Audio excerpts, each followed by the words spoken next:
బహుశ్రమలలో ఆదరణ కలిగించెను.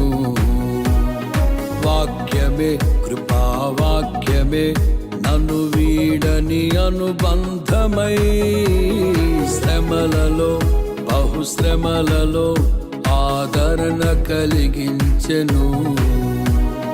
వాక్యమే కృపావాక్యమే నన్ను వీడని అనుబంధమై, నీ మాటలే జలధారలై సంతృప్తినిచ్చెను.